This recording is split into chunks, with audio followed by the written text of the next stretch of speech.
Muy buenos días. Buenos días a toda la comunidad de UTC. Es un gusto para mí poder estar aquí con todos ustedes y poderles dar una pequeña conferencia de los efectos del COVID-19 al mercado de México. Bueno, antes de iniciar quisiera presentarme.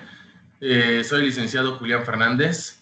Soy licenciado en Administración de Empresas, tengo maestría en Ingeniería Económica y Financiera, soy docente de la Academia de Administración de Empresas y docente también de la Academia de Contaduría y Finanzas. De aquí de la... de Cuautitlán, perdón. Bueno. Vamos a dar inicio a la videoconferencia. Voy a compartirles mi escritorio para poderles compartir la presentación.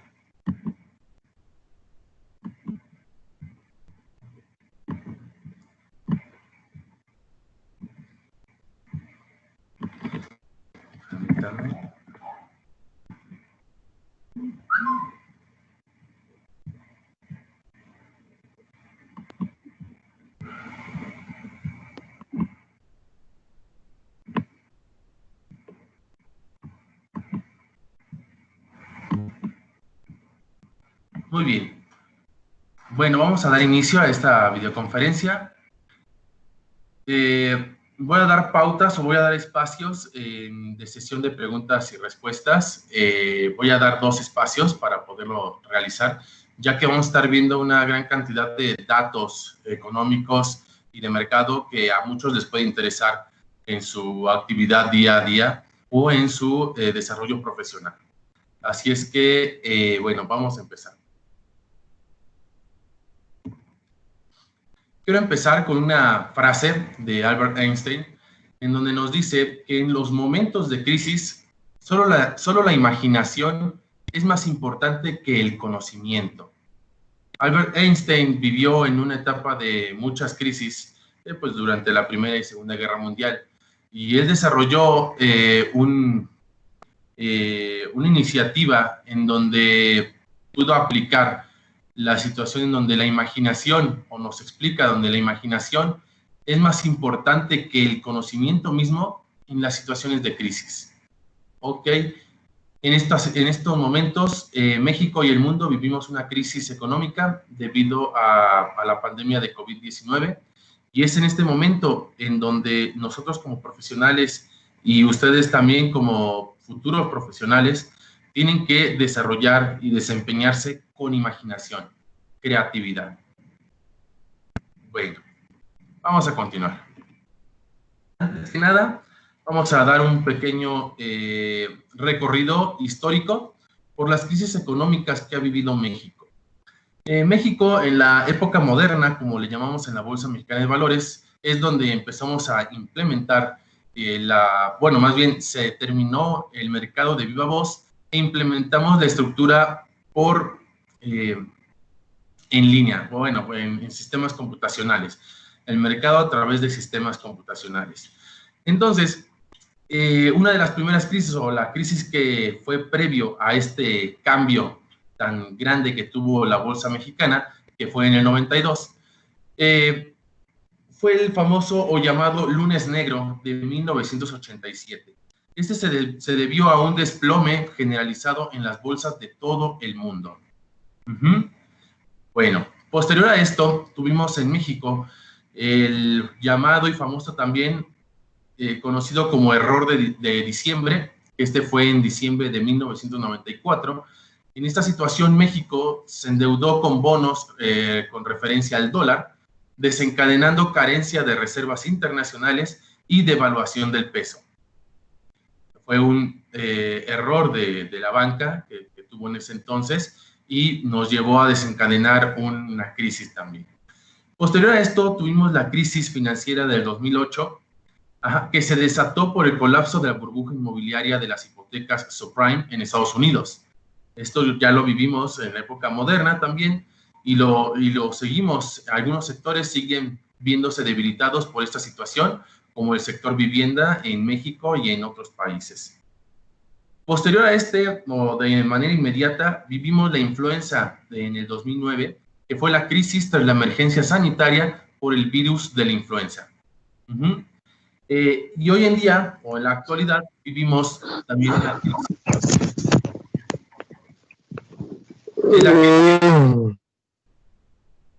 la crisis de COVID 2020.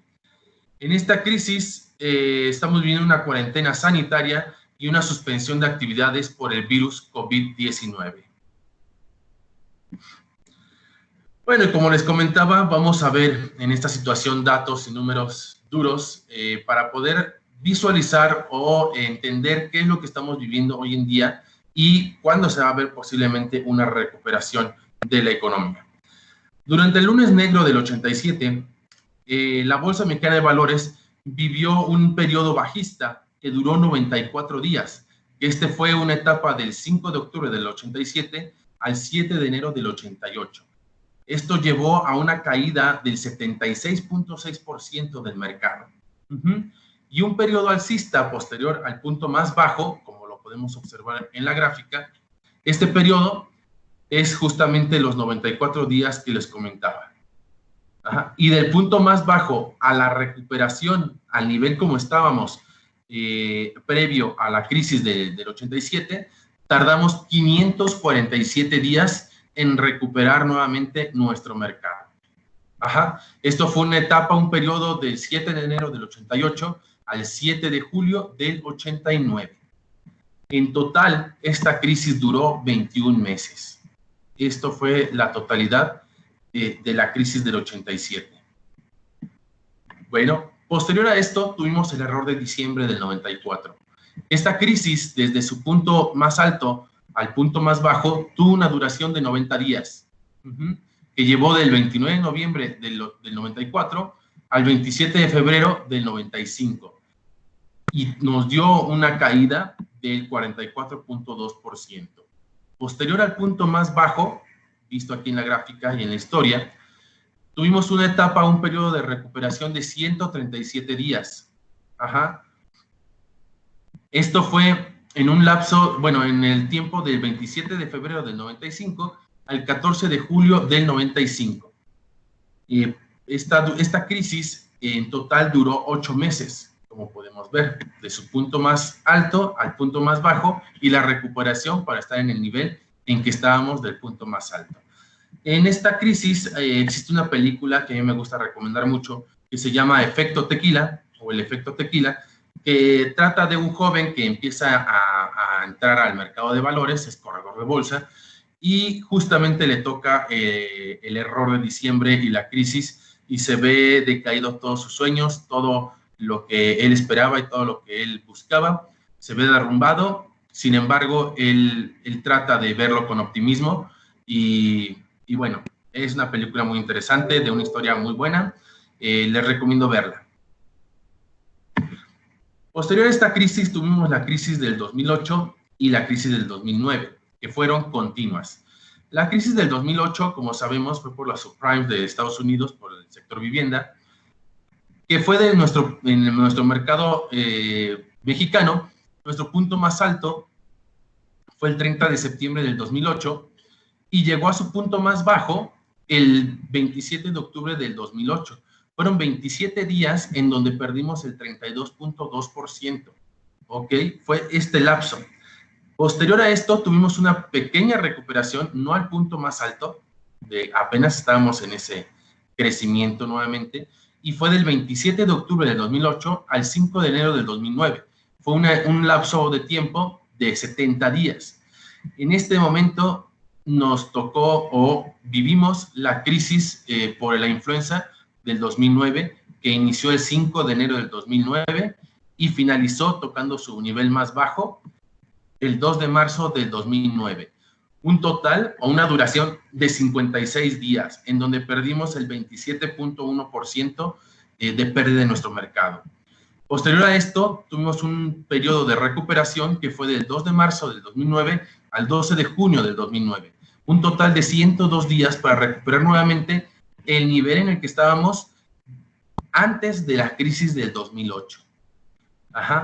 Un total de 8 meses para poder recuperar estas dos crisis. ¿Ok? Bueno, en la actualidad vivimos la crisis del COVID-2020, o bueno, el COVID-19, pero es la crisis del 2020. Este periodo abarca en este momento una caída desde nuestro punto más alto al punto más bajo que estamos viviendo, que fue del 21 de febrero del 2020 al 23 de marzo del 2020, un total de 21 días, una caída en el mercado de 26.4%. Y a la fecha, justamente el día de ayer, del 23 de marzo al día de ayer, que son 89 días posterior al punto más bajo que tocó nuestro mercado de valores, llevamos una recuperación del 14.4%. Tenemos que nuestro punto más alto, que fue el 21 de febrero, nuestra bolsa o nuestro índice estuvo en los niveles de 44.802 puntos. Y nuestro punto más bajo, que fue justamente el 23 de marzo, aquí, tocamos el nivel de 32.964 puntos, el nivel más bajo en 7 años que hemos vivido en el mercado de valores. Hoy en día, o bueno, al cierre del día de ayer, la bolsa cerró en 37.720 puntos y aún falta para recuperar. Realmente podemos comparar los tiempos de reacción, podemos comparar los tiempos de reacción con las demás crisis y podemos promediar o tener un promedio aproximado de entre 2 veces a 3 veces el periodo de la caída que se tuvo para poderlo recuperar.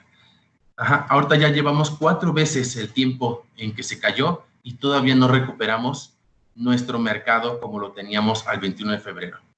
Esto debido a diferentes cuestiones o situaciones. En las crisis pasadas que vivimos aquí en México, no existió una relación de globalización. Sí existió relación con otros países, pero no una situación global que lo haya vivido todo el mundo. Hoy en día, esta es la crisis más fuerte que ha vivido nuestro planeta, crisis económica, en donde la globalización, o debido a la globalización, va a hacer que esto haya sido más profundo en la caída del mercado, de los mercados, perdón, y la recuperación sea más prolongada, debido al tema de globalización. Las cadenas de suministro fueron afectadas, bueno, muchos sectores fueron afectados debido al distanciamiento social, etcétera. Bueno, vamos a ir viendo poco a poco este desglose de temas económicos y macroeconómicos también. Bueno, teniendo ya un poco de panorama histórico de cómo ha vivido México, nuestro país, las crisis económicas y cómo le ha afectado a nuestro mercado, vamos un poquito a los temas actuales del por qué estamos en esta situación hoy en día. Bueno, la situación, como todo el mundo sabemos, es el tema de COVID-19 y en México ha tenido una evolución muy drástica en donde podemos observar nuestra gráfica, la gráfica del lado derecho, los casos confirmados de COVID y vemos cómo la curva, bueno, nunca ha existido una curva. Hoy en día sí se ha vivido un pequeño, en estas últimas semanas, se ha vivido un pequeño escalón, por así decirlo, porque eso no es curva todavía, se llama un escalón en nuestra gráfica, en donde nuestros crecimientos han estado un poco más fuertes día a día, pero constantes en cuanto al crecimiento total. Hoy en día tenemos 402.697 casos confirmados de COVID en México y vemos cómo desde inicios de febrero empezó los primeros casos en México y la curva empezó a irse para arriba. Esta es la situación primordial que nos está atacando hoy en día, que se llama COVID-19 y nos lleva al distanciamiento social. Y el distanciamiento social conlleva a cierre de las industrias, al cierre de nuestra cadena de suministro, no solamente para nuestro país, sino para todos los demás países. Y esto encadena diferentes situaciones económicas, entre ellas el desempleo, que es el mayor factor de recesión que vamos a estar viviendo en México en estos años, y es lo que vamos a tener que recuperar poco a poco en nuestra economía. Bueno, En el lado izquierdo podemos observar nuestro mapa de casos confirmados y vemos que, bueno, nuestro semáforo, como nos lo manda el gobierno federal, sigue todos los estados en rojo. Unos un poquito más claritos, como ellos los manejan, naranjas, etcétera, pero realmente todo está en rojo. No hay todavía una fecha para poder detener o para poder realizar una apertura generalizada de la economía. Todavía tenemos que mantener un distanciamiento social. Sin embargo, hay sectores que deben de empezar a trabajar nuevamente, como el sector automotriz, que inició hace un mes, en donde simplemente aceptaban o, bueno, dejaban ingresar al 30% de sus trabajadores, y con ese 30% se tuvo que abrir esta industria, este sector, para poder atender al mercado más fuerte o más consumidor del mundo, que es Estados Unidos. Entonces, se empiezan a reactivar algunas economías, algunos sectores, perdón, pero todavía con este distanciamiento social. Y es lo que se va a continuar viendo a lo largo de este año y posiblemente más. Vamos a pasar a la siguiente lámina. Bueno, México ha vivido un crecimiento constante o estable en cuanto a nuestro PIB histórico. Sin embargo, en esta situación vemos una crisis o un estimado de caída de PIB de un 10% para 2020. ¿Qué es esto? Bueno, más bien vamos a empezar con las gráficas. La primera gráfica, nuestra tasa PIB, la que está del lado izquierdo, nos indican las tasas que ha tenido cada uno de los años de nuestro crecimiento económico. Aquí en esta pequeña V que vemos es justamente la tasa PIB del 2009, en donde fue atacada la crisis del 2008-2009, y en 2009 se vieron los resultados económicos de estas dos crisis, y se ve una caída del 5% del PIB en el 2009. Posterior a esto tuvo un crecimiento posterior a la crisis del 5%, recuperando nuevamente nuestro nivel como estábamos en 2008. Continuo a esto, hemos estado en los niveles entre los 2% y los 5% de crecimiento anual. Hasta que 2019 empezamos con una caída del 0.30% en la economía, y en este 2020, debido a tema de COVID, pues una caída del 10% en nuestra economía. Este 10%, ¿qué representa en nuestro valor real como actividad económica general en el país? Bueno, podemos ver nuestra relación o nuestro crecimiento en valor real por millones de pesos en el PIB nacional. Y vemos que iniciamos arriba de los 6,000 millones, 6,000 billones de dólares, de pesos, perdón, en el 2000, y empezamos a llegar a una cúspide previo al colapso, o más bien a la crisis del 2009, en donde vemos vemos realmente los efectos de la caída del 5%, y posterior a esto, estos crecimientos constantes, periódicos, de entre los 2% y los 5%, vemos este crecimiento constante en nuestra economía. Hasta que vemos aquí el estimado para el 2020, en donde vamos a estar regresando a niveles que vivimos en el 2013-2014. O sea, realmente estamos viendo que la caída de nuestra economía es un retraso, más bien la caída del PIB debido a este COVID-19 es un retraso en nuestra economía de 6 a 7 años de retraso. Entonces, esto nos da bases para poder determinar una posible recuperación de la economía en un promedio de entre 6 y 10 años, para nuevamente estar en los niveles vistos al cierre del 2019.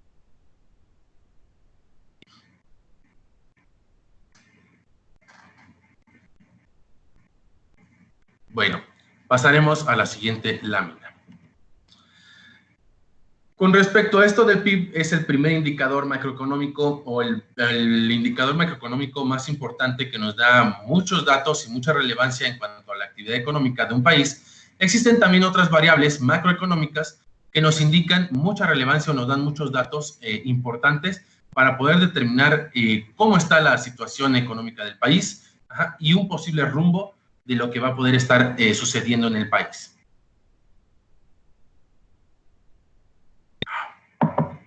Como ya vimos, el PIB en 2016, de 2016 a 2018, tiene una constante de un crecimiento alrededor del 2.5%.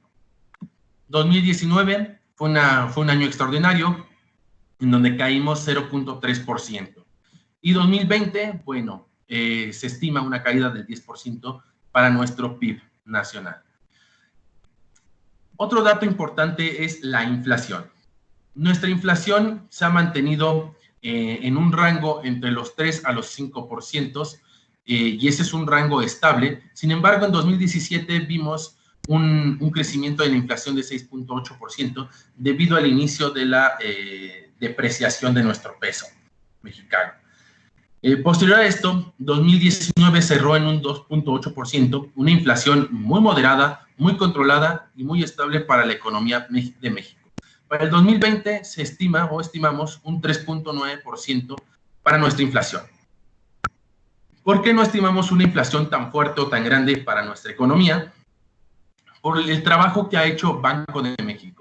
Banco de México, con sus políticas monetarias, ha mantenido y ha estabilizado el rumbo de la economía de México, pudiendo mantener la inflación en niveles estables para el crecimiento económico.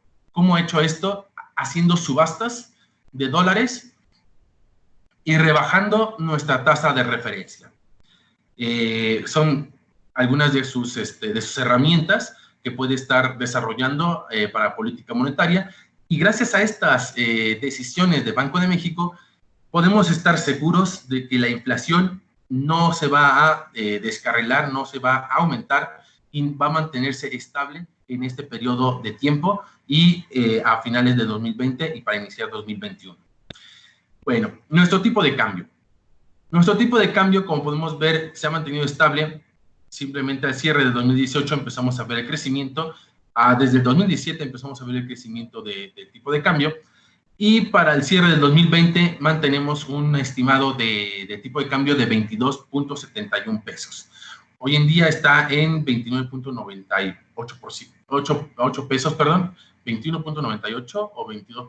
Ahorita vamos a pasar esa gráfica, una disculpa, pero para el estimado de 2020 tenemos 22.71 pesos por dólar. Es un tipo de cambio estable considerando la situación actual y lo volátil que es el peso mexicano para el mercado internacional. ¿Por qué es volátil el peso mexicano para el mercado internacional? Porque es una de las monedas favoritas debido a las fluctuaciones tan fuertes que tiene o radicales que tiene en el mercado internacional. Nuestro peso es una moneda que está todo el tiempo en crecimiento, en caída, en diferentes situaciones. No es estable, no es una moneda segura tampoco, y eso hace que sea atractiva para invertir a los inversionistas extranjeros. Entonces, al existir esta volatilidad, una relación riesgo-rendimiento, es atractiva para los inversionistas extranjeros, y estos adquieren nuestra moneda inflándola, o sea, llevándola a niveles de 22, 23 o hasta 24 que vimos a principios de este año. ¿Ok? Bueno, posterior a esto tenemos nuestra tasa CETE. Nuestra tasa CETE son los certificados de tesorería, y esto nos da la referencia de nuestra tasa libre de riesgo. Nuestra tasa libre de riesgo nos da un indicador muy importante o relevante para la economía, debido a que es la tasa base en que un inversionista, tanto nacional como extranjero, puede venir a invertir en México, y es la tasa que le pagarían mínimo por su inversión sin ningún riesgo, o sea, asegurado por el gobierno de México.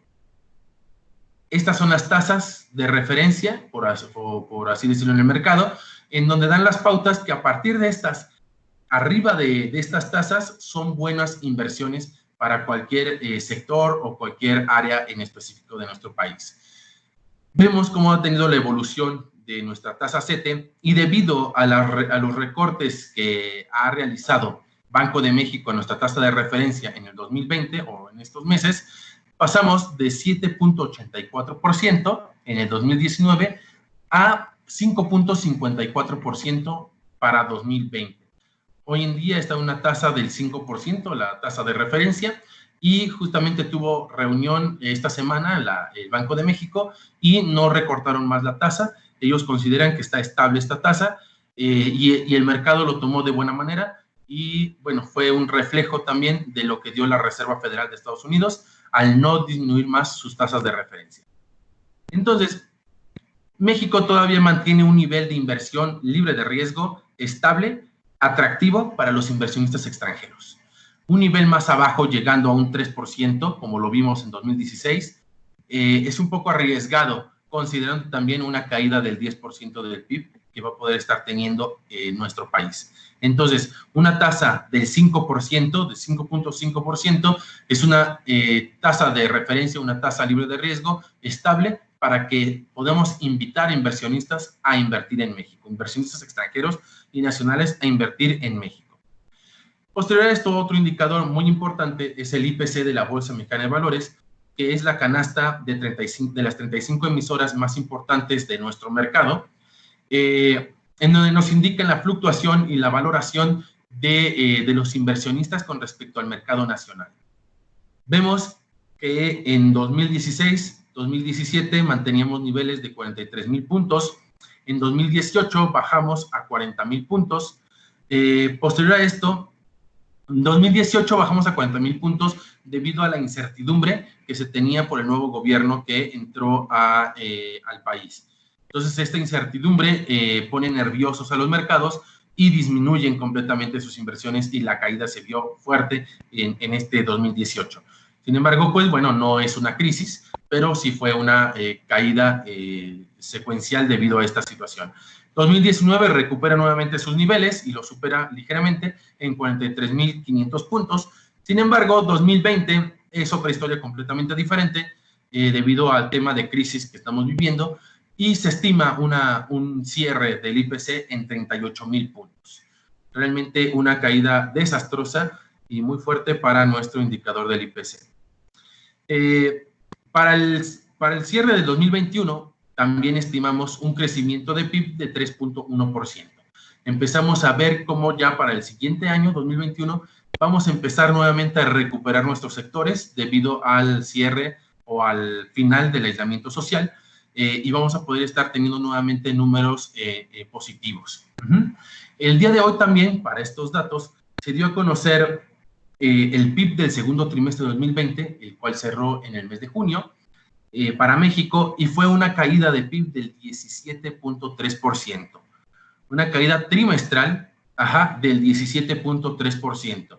La podemos comparar con la caída trimestral de Estados Unidos, que fue del 32.9%, en donde vemos que nuestra economía, a pesar de lo que hemos estado viviendo, del aislamiento económico y del estimado que vamos a estar teniendo de desempleo, tenemos una fortaleza económica, por así decirlo.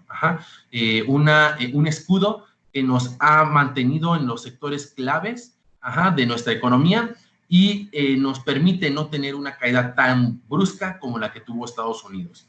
Comparándola, nuevamente, México en el segundo trimestre de 2020, una caída del 17%, comparada con una caída de Estados Unidos del 32%. Bueno, pasamos al siguiente lámina. ¿Cómo está la economía el día de hoy? Bueno, esta gráfica, más bien este semáforo, es un indicador de cómo ha evolucionado algunos indicadores relevantes de nuestra economía en los diferentes meses, a partir de enero de este año a junio de este mismo año. Y podemos ver que realmente a partir de marzo, cuando México vivió lo más fuerte del COVID-19, fue realmente cuando empezamos a ver el crecimiento en los contagios aquí en México, fue en el mes de marzo. Empezamos a ver cómo nuestro semáforo empieza a generar todo de color rojo, que significa un marcado deterioro. Un color naranja en los meses previos, en algunos sectores, o en algunos indicadores, perdón, que significa un deterioro moderado, y en algunos indicadores de color verde, que significan una mejora. ¿ok? Y se ve ahí como poquitos puntitos de color verde. Sin embargo, esto es lo que nos da fortaleza para poder seguir adelante en nuestra economía nacional. Bueno, vamos a ir poco a poco, cada uno de estos puntos. Los voy a ir diciendo, explicando rápidamente para no hacer tan tedioso esta sección. El IGAE. El IGAE es el indicador global de la actividad económica. Vemos que, bueno, desde enero ha tenido un moderado deterioro y empezó a partir de que se fortaleció el COVID en México, ha tenido un marcado deterioro, o sea, deterioros más fuertes en este indicador global de la actividad económica. La producción industrial. Nuestra producción industrial de igual manera va ligado con nuestra actividad económica. ¿Por qué? Porque México es un país manufacturero en una mayor medida o un mayor porcentaje de nuestra economía. Entonces la relevancia es, o más bien la correlación es directa con el IGAE. La producción de petróleo. México ha continuado produciendo petróleo a pesar de los conflictos que existieron entre Estados Unidos y Rusia, o más bien entre la OPEP y Rusia, debido a una solicitud de parte de la OPEP para poder reducir la producción de petróleo a nivel internacional y ayudar a incrementar los precios del petróleo.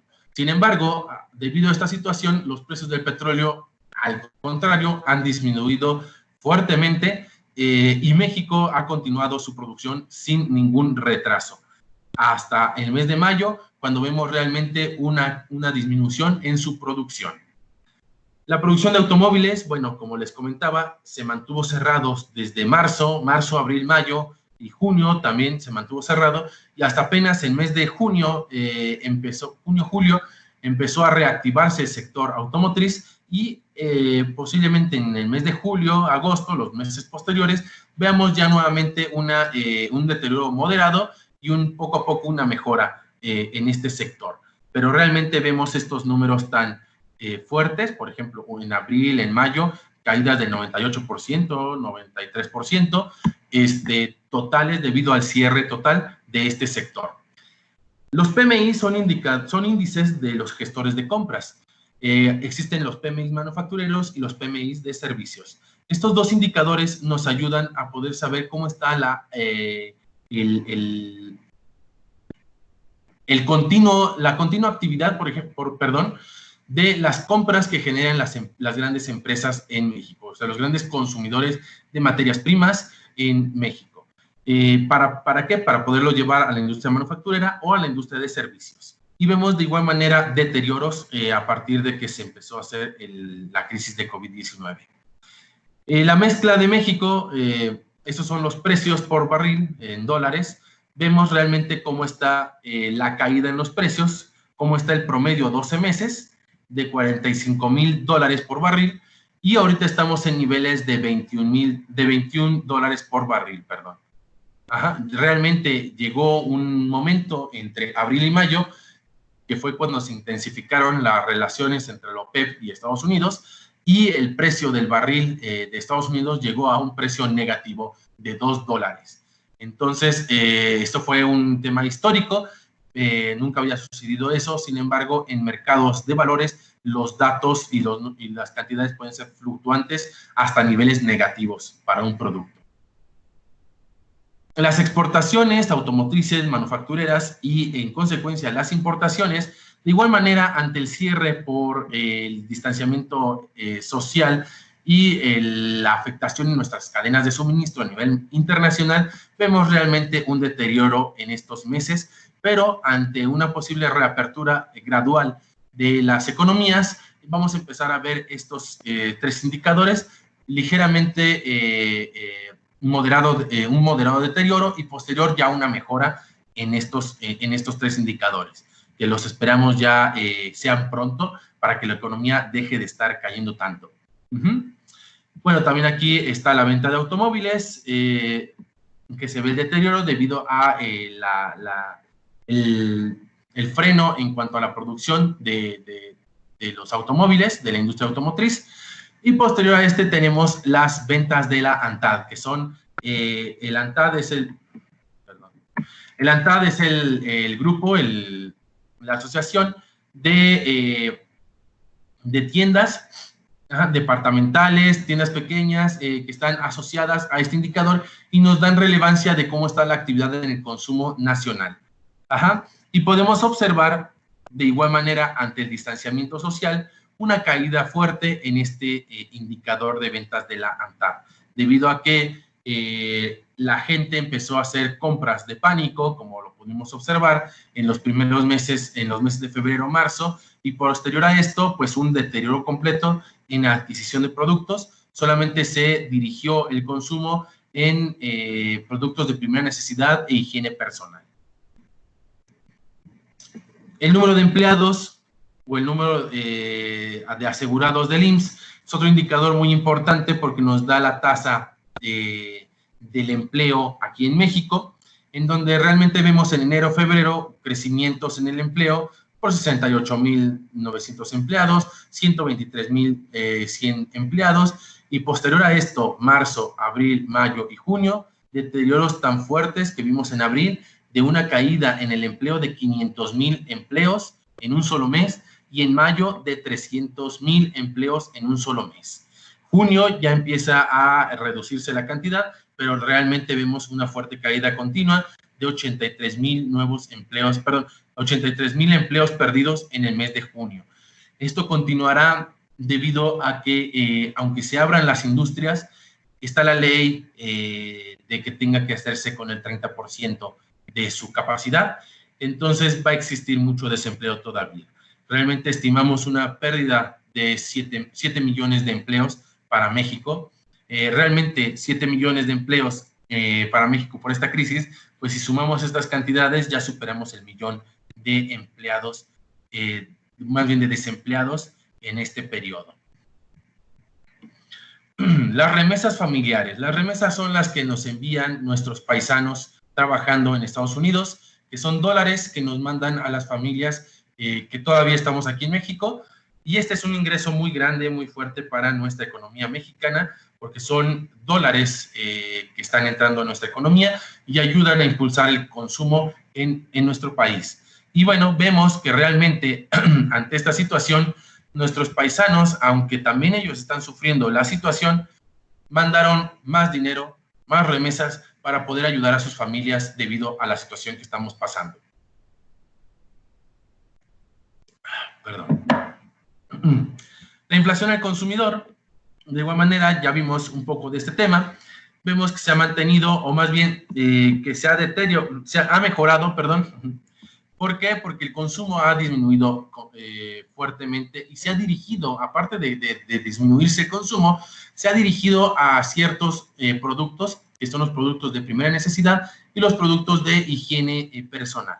Entonces, vemos que la inflación al consumidor está apoyando al mismo consumidor o al consumo para México. Ya comentamos también el indicador del índice del IPC, como a principios de año estábamos en 44,000 puntos y hoy en día hemos estado deteriorándonos y llegamos al punto más bajo en marzo, que ya también lo vimos en la gráfica de la crisis que estamos viviendo hoy en día, a nivel de 34,500 puntos, y hoy en día estamos, bueno, al cierre de junio, estamos en los 37,700 puntos. Los créditos bancarios en porcentaje real anual han estado incrementando debido de igual manera a la situación de que muchas personas empiezan a pensar en buscar fuentes de ingreso o un ingreso extra debido, bueno, con la opción del crédito bancario. Entonces vemos como en marzo, en abril y en mayo los crecimientos han sido de 7%, 9%, y un poco más débil del 5% en mayo en los crecimientos de créditos bancarios. Considerando también que las tasas de referencia bajaron, el crédito se ha hecho más económico, más barato para el préstamo de dinero. Y por último, el índice de la confianza económica. Este índice es muy importante porque ayuda a los inversionistas extranjeros a poder tomar decisiones para ingresar a invertir en nuestro país.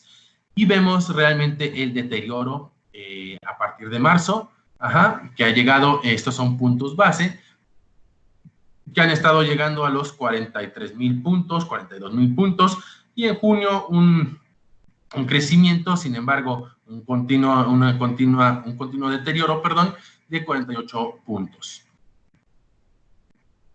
Esto es cómo está la economía hoy en día y la evolución en los diferentes meses debido a la entrada del tema de COVID en nuestra economía mexicana.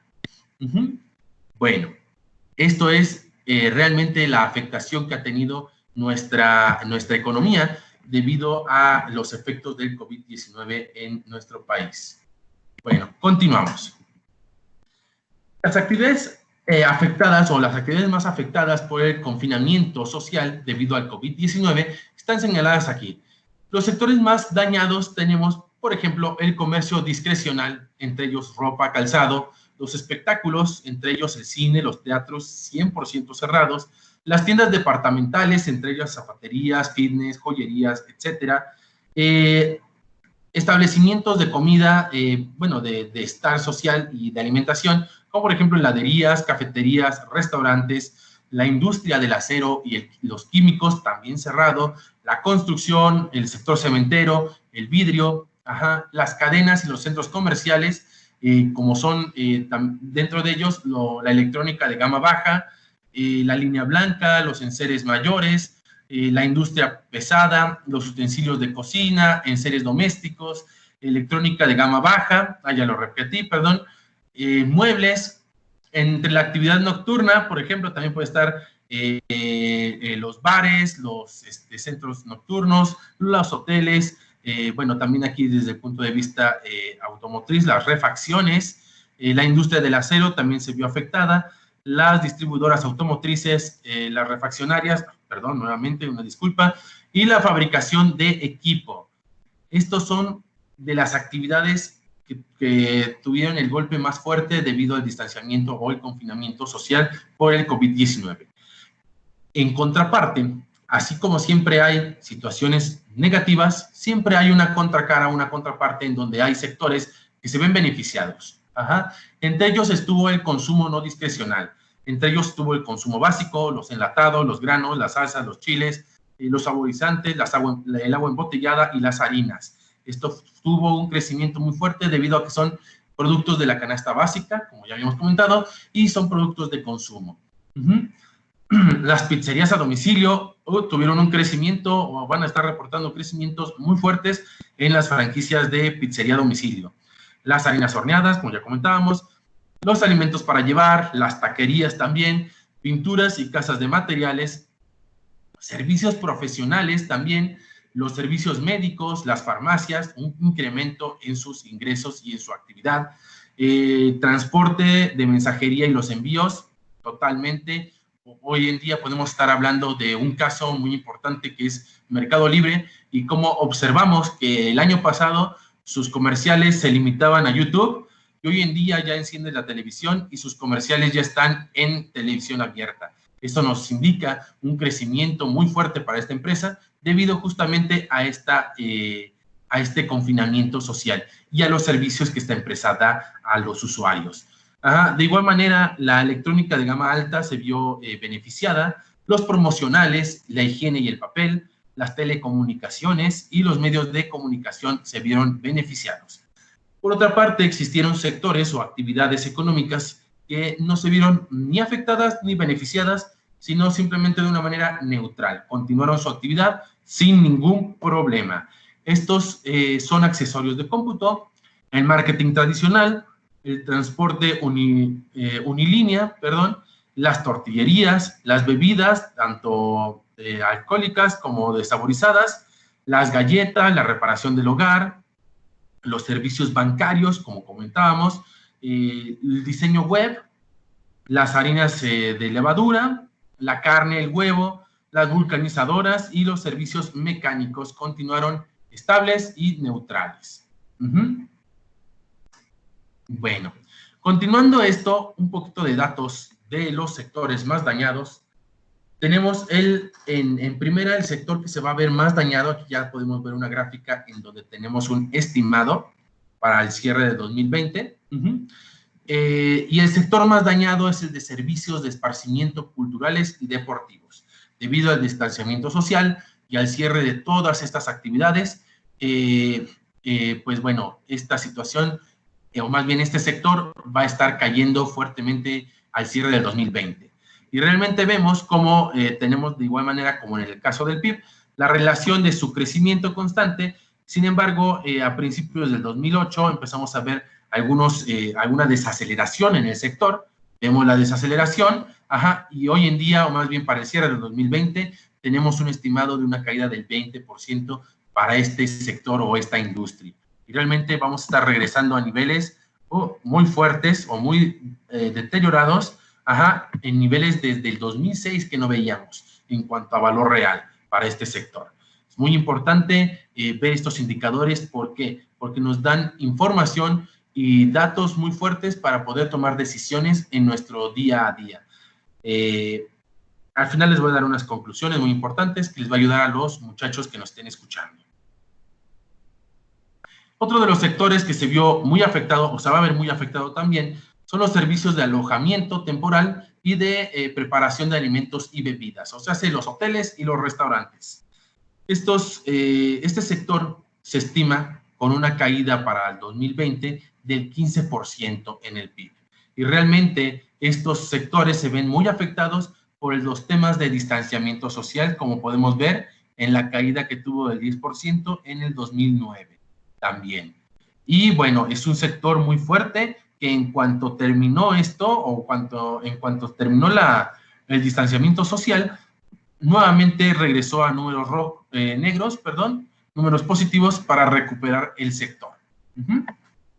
Entonces es una industria estable, fuerte, que va a verse muy afectada en este año, posiblemente en el próximo también, pero va a tener un resurgimiento y un continuo crecimiento en este sector en los años venideros.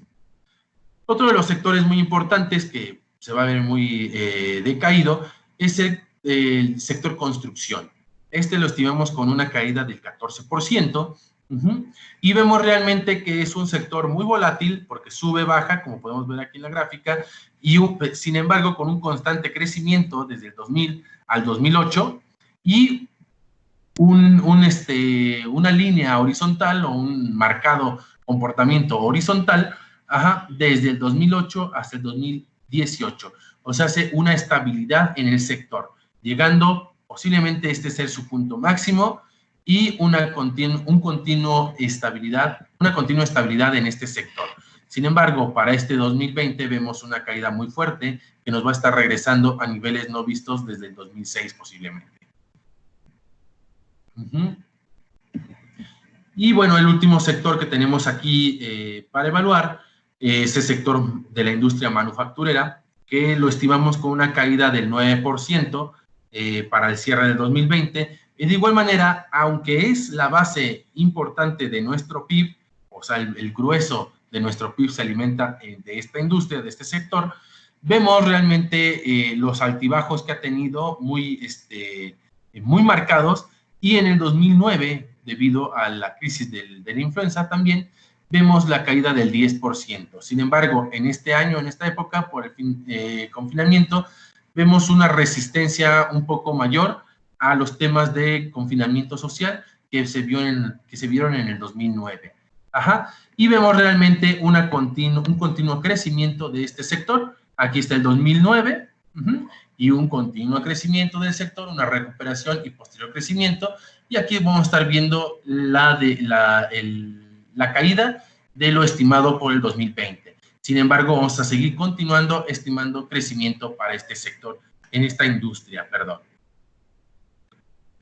Y en contraparte, como hemos comentado, tenemos también los sectores con mayores alzas de PIB estimado. Estas alzas no son tan, podríamos decirlo, tan fuertes debido a la situación que estamos viviendo hoy en día en todo el mundo. Sin embargo, un crecimiento del 2% ante la situación actual que estamos viviendo es un porcentaje muy bueno para un sector. En estos está el sector de la información en medios masivos.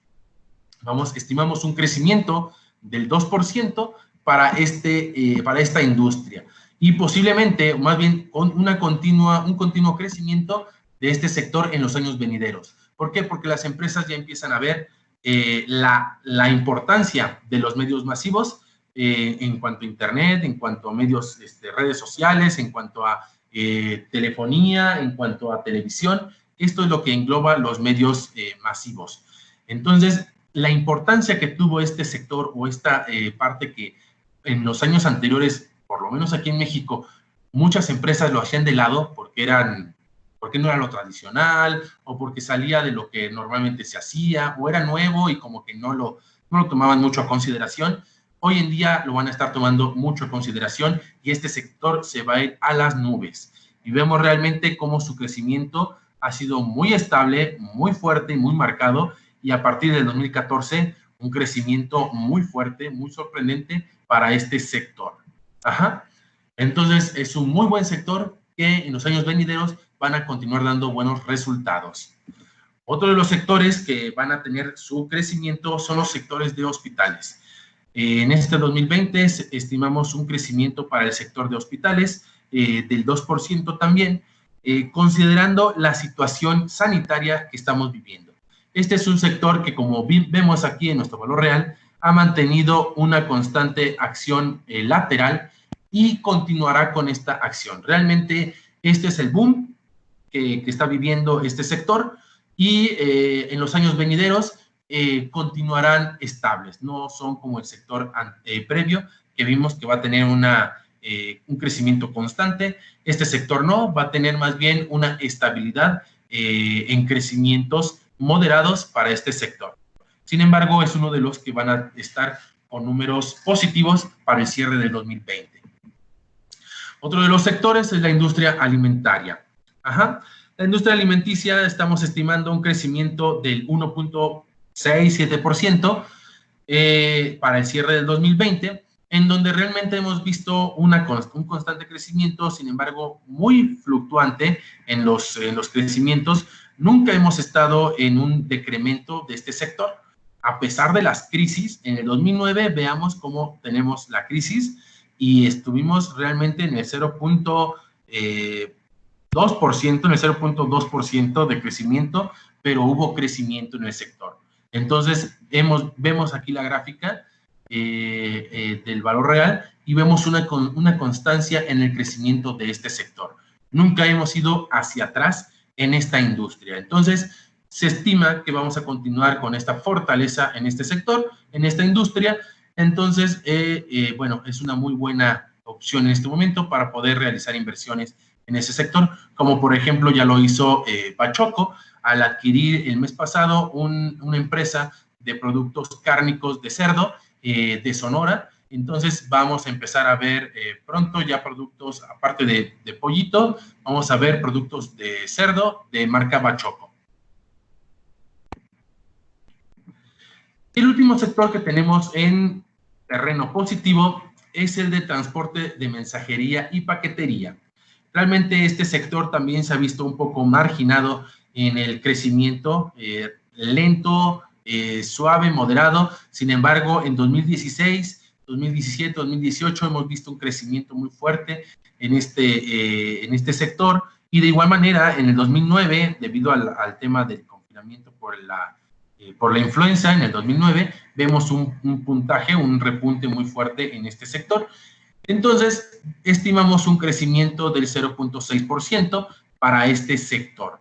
De igual manera, un despunte para el crecimiento y se continuará debido a que el distanciamiento social continuará a pesar de que se van a reactivar algunas industrias, pero vamos a continuar con este distanciamiento porque vemos y observamos que muchos países empiezan a reportar rebrote y crecimiento en los contagios de COVID-19.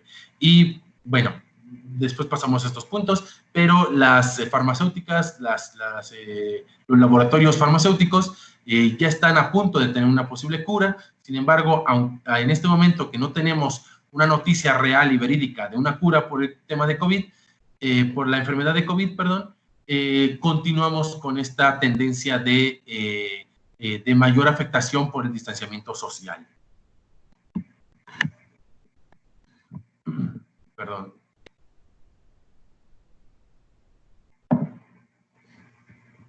Bueno, hasta aquí hemos hablado de la economía, datos económicos, macroeconómicos y del PIB.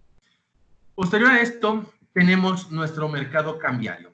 Nuestro mercado cambiario es justamente el mercado de divisas, como muchos lo conocemos, en donde realmente vemos aquí un decremento, aunque es un crecimiento para o ganar terreno para muchos inversionistas, para nuestra economía hoy en día es un decremento. ¿Por qué? Porque el dólar empieza a costar más caro para nosotros, aquí en México. El día de ayer el peso mexicano cerró en 21.98 pesos por dólar y vemos aquí la correlación que tiene con un índice que se llama el índice dólar, que es el DXY, que es un indicador, más bien es un índice que cotiza en el mercado internacional, principalmente en Nueva York, y muchos países lo toman de referencia para poder valorar fluctuaciones de su moneda. En México lo hacemos igual y vemos la fluctuación que tenemos con respecto a este índice, el índice dólar, y vemos que tiene una correlación inversa. Durante el mes de junio, casi todo el mes de junio, vimos una correlación un poco más plana o pegada uno con otro.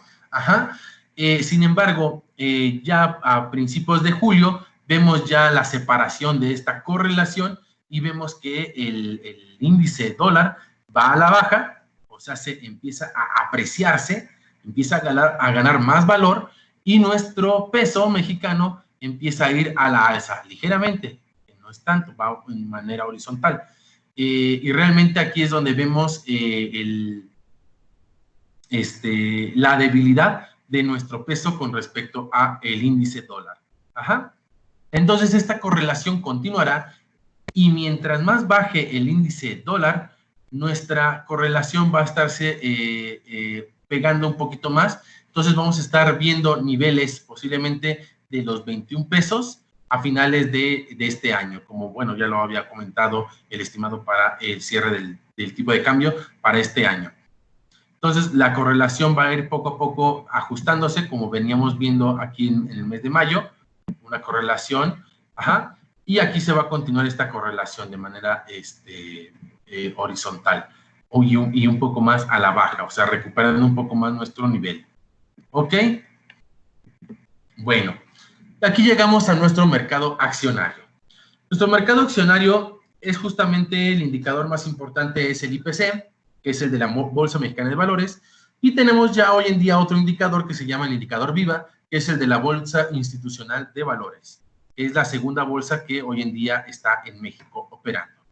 Esta gráfica es justamente al cierre del día de ayer, como aquí podemos ver, el 29 de julio, y tiene un retraso de 12 meses. Y vemos el comportamiento de nuestros indicadores desde julio del 2019 hasta julio del 2020, que es el día de hoy que estamos teniendo, y vemos realmente aquí la afectación o la caída tan fuerte, como vimos ya también en la gráfica anterior, de la afectación por el tema de COVID, y que estamos realmente en un canal horizontal, ligeramente a la alza, ligeramente a crecimiento, pero continuamos con un canal horizontal, ¿ok?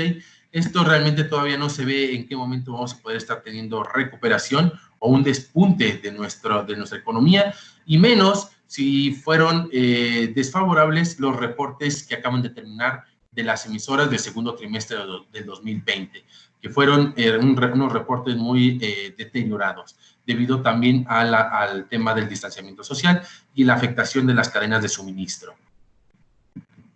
Bueno, hoy en día, o más bien al cierre de ayer, las emisoras que han tenido una mayor pérdida en lo que va de este 2020 son empresas, como podemos ver, que son las líneas aéreas, de esparcimiento, hoteleras, bueno, del sector, hoteleras, financieras, de comunicación, restaurantes, financieras, etcétera. Vamos a ir poco a poco. En nuestra primera columna tenemos el nombre de la emisora. Bueno, la clave de la emisora, perdón. Así es como cotiza en nuestra Bolsa Mexicana de Valores las empresas. Y en nuestra siguiente columna tenemos el nombre de la empresa. Este ya es su razón social. Aquí tenemos determinado qué empresa es la que corresponde a qué clave de pizarra. Esta es la siguiente columna, es el sector. Aquí determinamos en qué sectores están nuestras empresas Y aquí, bueno, tenemos el precio del día de ayer, aquí puse el precio de hoy, pero es el precio del día de ayer, de las acciones por acción. Este es el precio que tienen. El promedio de 12 meses, o sea, el promedio que ha tenido estas acciones en los últimos 12 meses en cuanto a su precio, y la variación que han tenido en lo que va de este 2020. Realmente son caídas muy fuertes que han tenido estas empresas en estos 6 meses, 7 meses que llevamos de 2020. Entonces, tenemos al Grupo FAMSA, que es, que bueno, todo el mundo la conocemos históricamente, pero hoy en día está pasando por una etapa de bancarrota en sus actividades en Estados Unidos, y le fue revocado su licencia de banco aquí en México.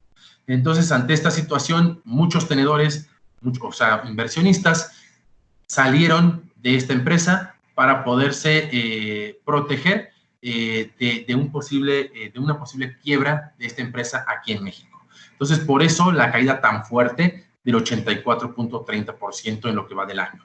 Y esto debido a que el 25% de sus tiendas se mantuvieron cerradas, y la actividad económica que ellos, más bien la actividad operativa que ellos tienen en su empresa, pues va dirigido realmente a un sector socioeconómico medio-bajo, en donde otorgan créditos a través de su banco FAMSA para poder adquirir productos como bienes muebles, etcétera. Entonces, ante la falta de pago por parte de sus tarjetavientes, la empresa empieza a reportar pérdidas muy fuertes y empieza a ver insostenible su operación en Estados Unidos. Y por eso se ampara ante la ley de bancarrota en Estados Unidos, y México pierde su licencia de banco. Entonces, ante esta situación, Grupo FAMSA es de las más afectadas. Posteriormente, bueno, tenemos a CIE, que es CIE Espectáculos o Entretenimiento. Estas son justamente las que hacen los conciertos de los Vive Latino, los Vives Gruperos, traen a todos los artistas aquí a México, y junto con OCESA es la que se encargan de hacer las licencias para traer conciertos o artistas internacionales. Ante el cierre de todas estas actividades, pues bueno, la empresa empieza a perder fuertemente, con una caída del 68.81%. Aeroméxico, grupo, una línea aérea, que de igual manera, ante el distanciamiento social, se cierran los vuelos, y esta empresa cae 68.03%. H-City, que es hotelera City Express, es del sector hotelero, de igual manera, ante el distanciamiento social, pierde completamente su actividad económica, su actividad operativa, perdón, y cae 60.81% en la bolsa. Posteriores a estos, bueno, ya tienen unas situaciones individuales, como Gentera, que es un banco, que de igual manera, ante el distanciamiento, pues empieza a perder los tenedores que invierten realmente en sus productos financieros, debido a que empiezan a necesitar dinero para sostenerse ante esta crisis económica. TV Azteca también se ve afectada, Alsea, que es justamente la empresa de restaurantes más grandes de México, entre ellas está Starbucks, Burger King, Domino's Pizza, otras marcas un poco más de mayor calidad, como por ejemplo P.F. Chang's, etcétera.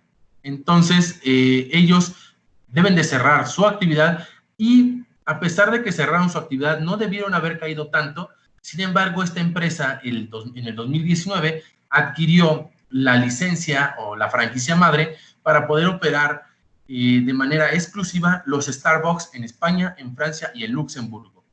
Por esta situación tuvo que endeudarse para poder pagar las licencias madres, y sin considerar ni nos pasaba por la cabeza el tema de COVID, cuando empiezan a querer operar, en Europa cierran todo por el distanciamiento social y no pueden operar absolutamente nada de sus nuevas adquisiciones.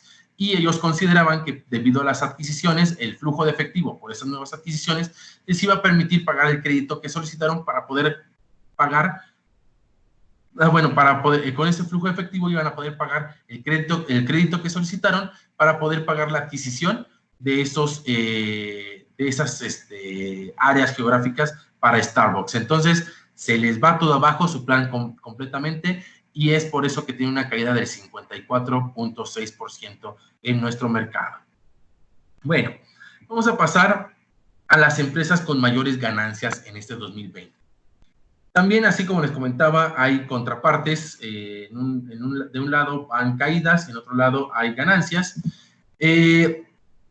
Tenemos empresas como, por ejemplo, Axtel, que es una empresa de sector de comunicaciones, en donde realmente ha tenido una variación muy buena del 93.5%, debido al incremento en la solicitud de los servicios de comunicaciones, de telecomunicaciones, servicios de internet, servicios de telefonía, etcétera.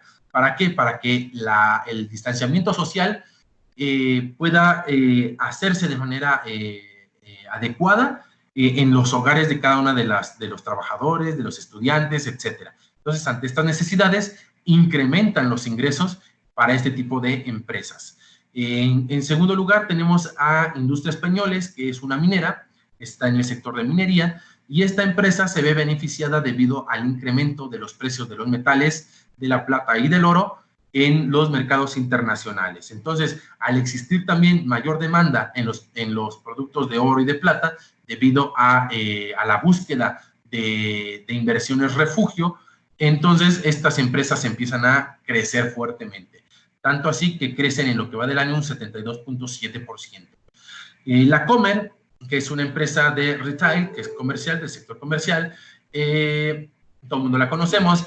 De igual manera, mantiene operando sus actividades con un fuerte gasto en cuanto a los temas de sanitizantes, etcétera, y con buen manejo de la concurrencia para sus tiendas. Entonces empieza a tener crecimientos en la bolsa, apreciándose debido a que su operación no se vio tan coartada o tan pérdida, o sea, continuaron su operación normal, aunque sí tuvieron una caída en ventas, pero no tan fuerte como otros sectores. Entonces, los inversionistas se refugian en este tipo de empresas o de sectores. Son sectores que estuvieron a prueba del tema de COVID. Y por esto, pues bueno, subió un 50% en lo que va del año. GNP es Grupo Nacional de Providencia, es una empresa de seguros, todo el mundo la conocemos. De igual manera, ante esta situación, se innovan y empiezan a generar seguros para el tema de COVID.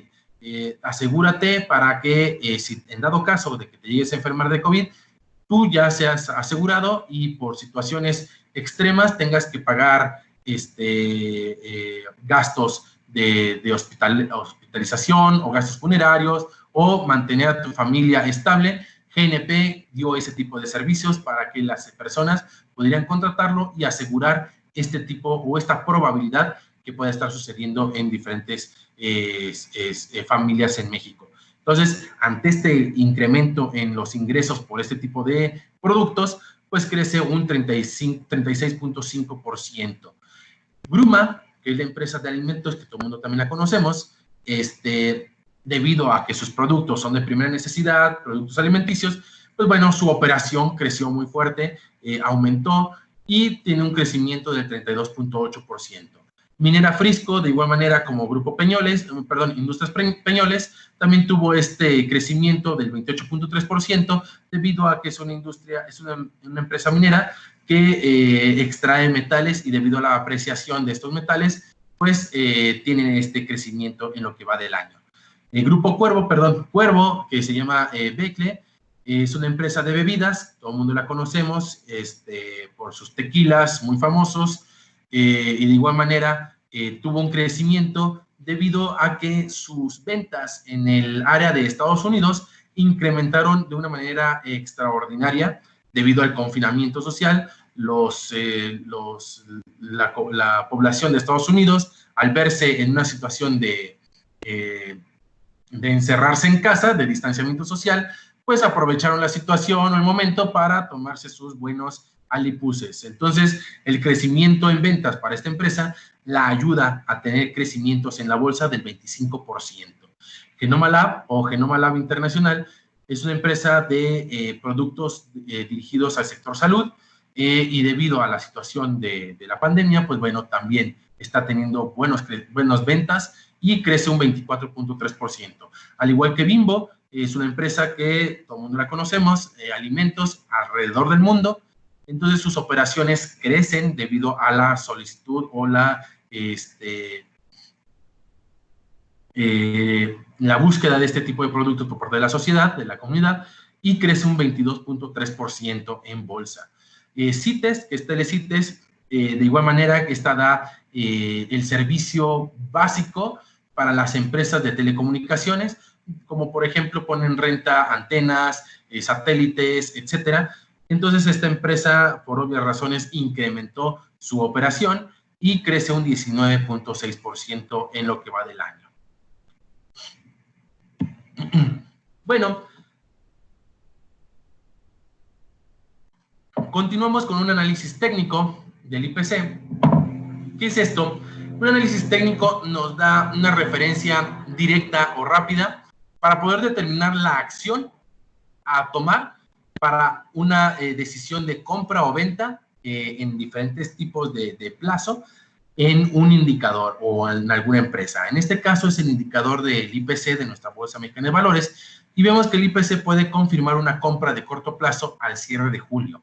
Aquí podemos ver cómo está esta resistencia. Aquí hubo una resistencia y empieza a hacer un canal ascendente.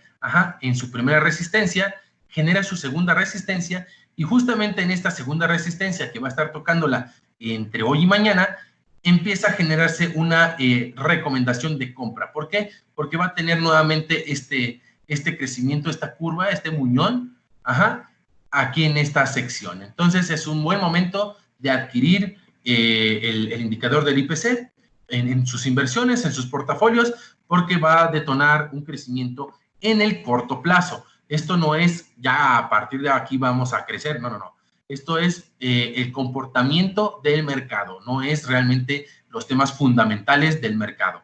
Es el comportamiento que tiene el mercado en cuanto a sus inversionistas, ¿ok? Bueno, y aquí vemos que nuestra línea de piso se ubica en los 37.625 puntos. Aquí está. Perdón. Aquí está, Y nuestra línea de techo se ubica en los 38.191 puntos. Entonces, esto es lo que podríamos estar teniendo. Un punto relevante sería comprar cuando esté en los niveles de 37.625 puntos y vender cuando esté en los niveles de 38.191 puntos. ¿Por qué? Porque esperar a que crezca más posiblemente no llegue debido al análisis que ya se realizó. Y es lo que pues, este es el rango que podría estar dando en un corto plazo, en un corto tiempo para adquirir este indicador. De igual manera, nuestro análisis estocástico que mide la actividad operativa de nuestro indicador, ve la relación de precios y nuestra actividad operativa y ve justamente en este momento un enlace de un cruce de nuestro indicador estocástico y aquí nos recomienda la compra. Para poder adquirir el indicador. Y bueno, yo trabajo en casa de bolsa, realmente siempre termino mis presentaciones con recomendaciones accionarias, así es que yo no quería cerrar esta sesión con la Universidad Tres Culturas justamente con este apartado de recomendaciones. Para las recomendaciones les voy a explicar rápidamente cómo están evaluadas las empresas y qué indicadores estamos considerando. En nuestra tabla podemos ver la emisora, que es nuestra clave de pizarra, el precio del día de hoy, bueno, es el precio del día de ayer, aquí está nuestro precio de acciones, el promedio de 12 meses, ese es el promedio al cual establemente podría llegar fácilmente una acción a ese promedio. O sea, es como que nuestro precio de referencia en un lapso de un año, para que nuestra acción vaya, o si está muy arriba de nuestro precio promedio, vaya hacia abajo, o si está muy por debajo de nuestro precio promedio, vaya a nuestro precio promedio a la alza. Entonces, es un indicador muy, muy importante que para ver rápidamente nos puede ayudar para determinar la compra o la adquisición de un producto, ¿ok? Están los múltiplos, aquí tengo algunos alumnos que ya les he enseñado qué es esto. Son indicadores financieros que nos ayudan a determinar la decisión de adquisición de algún activo, ¿ok? En este caso, el precio-utilidad nos da referencia de las veces, el número de veces que podría estar pagando, o más bien que paga la empresa en utilidades al accionista. ¿Ok?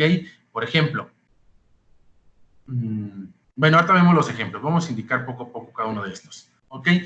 El siguiente múltiplo es el precio-valor en libros. Este nos indica el porcentaje, por así decirlo, es el porcentaje, sin embargo es un indicador, nos da el porcentaje que el accionista está pagando por el valor completo que tiene la empresa, o sea, hace su valor en libros, o sea, hace su capital social, ¿ok? O capital contable, perdón, para los contadores, el capital contable. Entonces, ese es el indicador que nos da el porcentaje de en cuánto estás pagando por este precio, cuánto estás pagando por realmente lo que vale la empresa, ¿ok? Bueno, posterior a esto tenemos algunas razones, son razones financieras. En estas, las más importantes, tenemos la razón de liquidez y la razón de endeudamiento. La razón de liquidez nos indica cuántas veces la empresa podría llegar a cubrir sus deudas a corto plazo. Ajá. O sea, si en un momento dado a una empresa le llegan sus acreedores o sus cobradores y les dicen, págame el día de hoy, ¿qué tan fácil podría con sus activos pagar esa deuda en ese momento? Entonces, ese es un indicador muy importante para la toma de decisiones. Y el segundo de las razones es el endeudamiento. En este endeudamiento nos indica el porcentaje en el cual la empresa está endeudada con respecto a sus activos.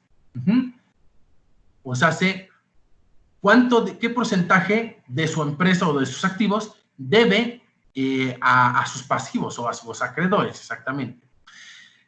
Posterior a esto tenemos unos indicadores que se llaman márgenes. Estos son márgenes operativos que nos da el estado de resultados, y entre ellos tenemos el EBITDA, que es justamente el flujo de efectivo, y el margen neto, que es el de la utilidad neta. Es más usado o más importante el del flujo de efectivo, porque con el flujo de efectivo se realiza justamente toda la operación en el ejercicio de la empresa. El resultado neto simplemente es básicamente para poder reinvertir en la empresa o hacer pago de dividendos o generarlo directamente en el siguiente ejercicio. Entonces, para alguien que está buscando operaciones en mercado, es más importante el EBITDA que la utilidad neta. Sin embargo, la utilidad neta o el margen neto nos ayuda a poder determinar si la empresa puede pagar utilidades o no. Puede pagar dividendos o no. Bueno, sabiendo esto, vamos con el primer ejemplo. Tenemos a Liverpool. Liverpool se vio muy afectado por el tema del confinamiento social, debido a que ellos tuvieron que cerrar el 100% de sus bodegas o de sus tiendas. El 100%. Solamente mantenían su canal de internet por línea, venta en línea, y muy deficientemente empezaron a generar las entregas a sus clientes. Entonces, ante esta pauta, porque ya Liverpool empezó a abrir algunos de sus tiendas, pero fuera de la zona metropolitana. En la zona metropolitana todavía no abre ninguna, pero en algunos estados de la República ya abrió muchas de sus tiendas. Entonces empieza a verse ya una reactivación para la empresa. Ante esta situación, pues bueno, tenemos que analizarla.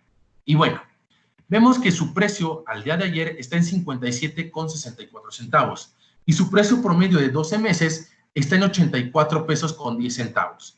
Esto nos indica que hay un margen muy importante que nos ayuda de crecimiento, en el corto plazo o mediano plazo. Posterior a esto, el PU hoy en día, o por esta situación de COVID, no es tan relevante debido a que muchas de las empresas reportaron mucha caída en utilidades, mucha pérdida también. Entonces, hoy en día este dato no es tan relevante. Sin embargo, aquí lo coloco, ¿por qué? Porque nos ayuda a poder determinar la decisión de compra de una acción. Entonces, nuestro PU, nuestro precio-utilidad, nos indica que nos paga menos de la unidad. O sea, en esta situación, en este momento, la empresa no te da el rendimiento mínimo por lo que tú pagaste, ¿ok? No hay una recuperación completa de esta empresa. Sin embargo, si vemos nuestro precio-valor en libros, realmente lo que estás pagando es el 10% de lo que vale la empresa. O sea, si tu porcentaje de acción o tu valor, tu precio de acción es el 10% de lo que realmente vale la empresa. Entonces tiene un fuerte crecimiento del 90% mínimo para poder crecer en en esta acción. En otras palabras, en un caso extremo de que la empresa llegue a estar en bancarrota, pues tú pagaste 10 centavos por cada peso que vale la empresa. Entonces, es una muy buena ganga. Esto se le conoce como empresas a descuento. Y bueno, vemos que sus razones de liquidez para que llegue una quiebra, pues no va a poder llegar, porque está muy fuerte con sus razones de liquidez. Tiene 2 veces la deuda que tiene a corto plazo. Puede, en dado caso de que le toquen la puerta y le quieran cobrar, él puede pagar con la mano en la cintura la deuda y todavía tiene el capital suficiente para continuar sus operaciones. Y su endeudamiento es del 46%. Es una empresa que sí está endeudada, pero es una deuda estable. Llegando al 70% ya estamos hablando de deudas inestables. Pero un 46% es una deuda estable para una empresa de este calibre o de este nivel. Posterior a esto tenemos el margen EBITDA, que nos da el porcentaje de el margen de operación, que nos indica que justamente por cada peso que se vendió, nosotros tenemos de flujo de efectivo el 10%, o sea, hace 10 centavos, que en este momento es muy bajo para la empresa, pero considerando la situación actual, pues bueno, es positivo. Muchas empresas reportaron con negativo estos 2 indicadores y esta empresa pues continúa, a pesar de que estuvo cerrado, continúa con sus números en positivo. Y de igual manera, por cada 100 pesos, por cada 100 pesos que se vendió, la empresa tuvo una utilidad de 3 pesos con 10 centavos por cada 100 pesos. Esa es la relación que nos indican estos márgenes. Y bueno, considerando estos indicadores, vemos que Liverpool está por abajo de su promedio, COF, que es Coca-Cola FEMSA, está por abajo de su promedio 12 meses, Cemex, que es la cementera, está de igual manera, está por arriba de su promedio de 12 meses, sin embargo, tiene una posibilidad debido al valor en libros, ahorita les explico. Megacable, de igual manera, está por debajo de su promedio 12 meses, y Enova, que es infraestructura energética, está por debajo de su promedio 12 meses, y FEMSA, que es la otra embotelladora de Coca-Cola, está por debajo también de su promedio 12 meses. Vemos que todas están por debajo del indicador de una vez, o sea, una vez es el 100%. Si nuestro indicador precio-valor en libros fuera de la unidad, o sea, de 1, estaremos hablando de que estamos pagando justamente lo que vale la empresa. Si está por debajo de la unidad, entonces significa que está a descuento. Entonces vemos que todas las empresas están a descuento. En este indicador de precio-utilidad, vemos que todas las empresas, exceptuando Liverpool, pagan mínimo el doble de lo que tú estás pagando por la acción. O sea, se te dan de utilidad el doble de lo que tú estás pagando por la acción. En este caso, casi 4 veces. En el caso de Cemex, son 25 veces. En el caso de Megacable, son 4 veces. En el caso de Yenova, de igual manera, son 10 veces. Y FEMSA son 8.8 veces. Vemos las razones de liquidez y vemos que todas pueden hacer, más bien pueden sobrellevar sus deudas en el corto plazo. En el caso de que le lleguen a tocar la puerta, pueden liquidar sus deudas, menos Yenova. Este es un indicador que posiblemente ahí pueda haber un retraso en la decisión, pero considerando el precio-valor en libros, o sea que está a descuento y que paga 10 veces lo que estás invirtiendo, puedes estar borrando el tema de liquidez. Simplemente estar al pendiente de que la empresa no llegue a tener una situación de quiebra, ¿ok? Mientras no exista eso, seguirá operando sin ningún problema. Vemos que todas tienen un endeudamiento por debajo del 70%, o sea, se tiene una deuda estable, considerando el nivel de las empresas. Todas tienen márgenes de EBITDA positivo y algunas sobresalientes, como por ejemplo el 59% de Yenova y el 50% de Megacable. Esto nos indica que por cada 100 pesos de venta, 50 pesos y 59 pesos fueron directamente a flujo de efectivo. O sea, sí, es una eficiencia muy, muy fuerte, muy, muy grande. Ya hablar del 30-40% de eficiencia en el margen EBITDA es una empresa eficiente. Arriba de ese porcentaje es una empresa muy eficiente. ¿Ok? Y al último tenemos nuestro margen neto, que todas realmente reportaron utilidades, todas tienen margen positivo y sobresalen de igual manera Megacable y Yenova con un 24% en utilidades de Megacable y un 14% de utilidades de Yenova. Esto nos indica que por cada 100 pesos, Megacable tuvo 24 pesos, perdón, por cada 100 pesos de venta que generó Megacable, Megacable tuvo 24.7 pesos de utilidad. Y Yenova, por cada 100 pesos de venta, tuvo 14 pesos de utilidad. Bueno, casi 15 pesos de utilidad.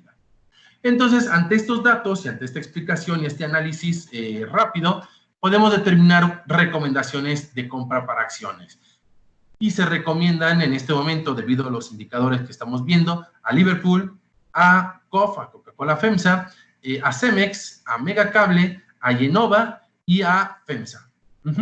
Son empresas que en este momento puedes estar comprando a descuento y que en el corto o mediano plazo te van a dar unas utilidades muy buenas y muy sorprendentes.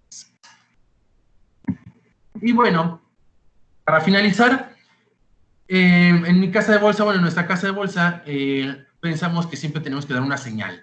En este caso, mantenemos una señal bajista de corto y mediano plazo para la Bolsa de México. O sea, continuaremos con tendencias a la baja en el comportamiento del mercado en el corto y en el mediano plazo.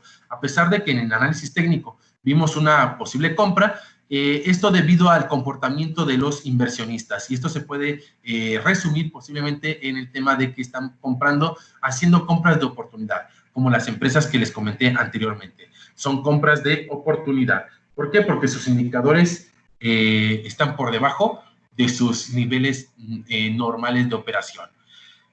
Bueno, esto la señal bajista debido ante un continuo crecimiento en los casos de coronavirus a nivel global, uno de los peores periodos de reportes corporativos en el mundo que se vivieron, este fue el del segundo trimestre de 2020, que fueron afectados por la cadena de suministro, que esta fue afectada por el distanciamiento social, que este fue generado por el COVID-19. Me encantan las cadenitas de esta manera.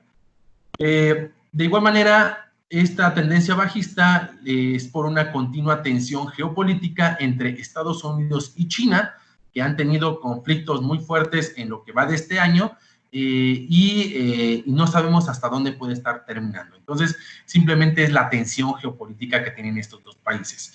Y también a la reactivación de pláticas para concretar el Brexit, que se quedó inconcluso debido al distanciamiento social y ya en estos momentos ya la Unión Europea está pensando nuevamente en reiniciar pláticas para poder desarrollar y concluir el Brexit, que es justamente la separación del Reino Unido de la Unión Europea. Por otro lado, los avances alcanzados por varios laboratorios para encontrar la cura contra el COVID-19, que ya les comenté al respecto, y la aprobación de paquetes económicos para la recuperación económica, tanto en la Unión Europea como en Estados Unidos, por sus bancos centrales, que son el Banco Central Europeo, que es por parte de la Unión Europea, y la Reserva Federal, por parte de Estados Unidos, están aprobando paquetes económicos para que apoyen a la recuperación económica y podamos surgir rápidamente o despegar nuevamente nuestras industrias en todos los, mínimo en esas regiones, y por ende también nos afectan a nosotros como región aledaña a estos países y por la relación económica. Estas situaciones, estos dos aspectos generan optimismo por un pronto despunte de los mercados bursátiles a nivel mundial. Y bueno, aquí otra frase que yo les digo es: no importa lo que te haya ocurrido en el pasado, esto haciendo referencia a lo que se vivió, tú no eres tu pasado, eres los recursos y las capacidades que hayas recogido de él. O sea, y bueno, esto es más que nada dirigido hacia el mercado, que Mercado de México, tú no eres tus crisis pasadas, sino eres los recursos y las capacidades que hayas recogido de ese pasado. Y también se aplica para nosotros. Y esta es la base para cualquier cambio. Esto se aplica para nosotros porque sabiendo y conociendo nuestro pasado y nuestros errores, nos ayudan a tener una base para un buen cambio o cualquier cambio que quisiéramos abordar u obtener. Y bueno, con esto finalizo la videoconferencia. Agradezco su atención. Sé que fue un poco larga el tiempo que me habían otorgado coordinación. Sin embargo, creo que fue provechoso. Si gustan seguirme en mi red social, el Twitter es la que más utilizo. Ahí están mis datos para que me puedan seguir en mi red social. De igual manera, pueden estar en contacto conmigo a través de Teams, de la plataforma. Mis alumnos, estoy a su servicio, mis compañeros, colaboradores, de igual manera, estoy a sus órdenes, y coordinación y rectoría. Pues fue un placer de mi parte ser parte de este evento de videoconferencias. Muchas gracias, profesor Julián. Buenos días. Buen día. Muchas gracias, Claudia. Antes de que se retire, profe, me gustaría comentarle, me pareció muy interesante la conferencia. Tuve oportunidad de estar desde el inicio con usted y pues bueno, finalmente es un placer estar escuchándolo, ver que hay alumnos que están interesados en esta temática. Me comentaba el día de ayer que iba a hacer la conferencia, que pues bueno, ¿no? Lejos de que invitáramos únicamente a una licenciatura en específico, iba a haber una más como invitada. Me agrada ver que hay invitados de otras licenciaturas. Para los alumnos de noveno que estén escuchando, como bien incluyó la frase el profesor Julián al final, ustedes son profesionistas que ya están a punto de partir de la institución y pues bueno, con ellos se van a enfrentar a muchos retos que tanto en el ámbito profesional como laboral van a ver debido a estas repercusiones que trae el COVID, ¿no? Como nos presentaba las cifras el profesor Julián, de verdad que ver esas cifras, ver cómo las empresas han decaído, es lamentable porque incluso en la economía pega, a nosotros nos ha pegado, pero pues bueno, finalmente somos un equipo y pues como equipo UTC, en el caso de nosotros hay que sacar el trabajo adelante. Finalmente yo creo que cada empresa va a tener que implementar ciertas estrategias para recuperarse y pues bueno, como el papel de administradores, con el papel de contadores, les va a tocar a ustedes apoyar a esa empresa para darle el alza nuevamente. No sé qué opine usted, profe. Excelente, bien resumido, licenciada Claudia. Bueno, pues por mi parte quise dar un bosquejo de la situación que estamos viviendo por el COVID y lo que se viene. Realmente di algunos sectores en donde van a tener mayor actividad económica o un despunte más pronto o más próximo, y otros en donde realmente se va a ver una continua decadencia en cuanto al crecimiento, pero bueno, como usted comenta, aquí en UTC todos somos un equipo y tratamos de también poner nuestro granito de arena para la economía de México y poder sobresalir y sobrellevar el crecimiento de este hermoso país. Claro que sí, profe. Y pues bueno, si se está compartiendo mi pantalla en este momento, quiero hacerle la entrega de un reconocimiento a nombre de Universidad Tres Culturas. Le entregamos este reconocimiento al licenciado Julián Andrés Fernández Aguilar por la conferencia Efectos del COVID-19 al Mercado de México. Profe, muchas gracias. Esta reconocimiento se lo voy a hacer llegar por medio de su correo institucional. Le mando un fuerte abrazo y muchas gracias a ustedes, jóvenes, por estar presentes aquí en la conferencia del licenciado. Muchas gracias, Claudia. Muchas gracias, muchachos. Muchas gracias, compañeros. A sus órdenes me mantengo. Ya saben dónde encontrarme. Estoy a sus órdenes. Gracias, profe. Que tengan muy buen día a todos. Muchas gracias por su tiempo, jóvenes. Hasta luego. Hasta luego, profe. Hasta luego, Lick. Hasta luego, profe. Hasta luego, muchas gracias. Bonita tarde. Bonita tarde a todos. Bye, profe. Hasta luego, gracias. Hasta luego, muchachos. Gracias. Hasta luego, profesor, gracias. Hasta luego, que estén muy bien. Bonita tarde a todos. Igualmente, gracias.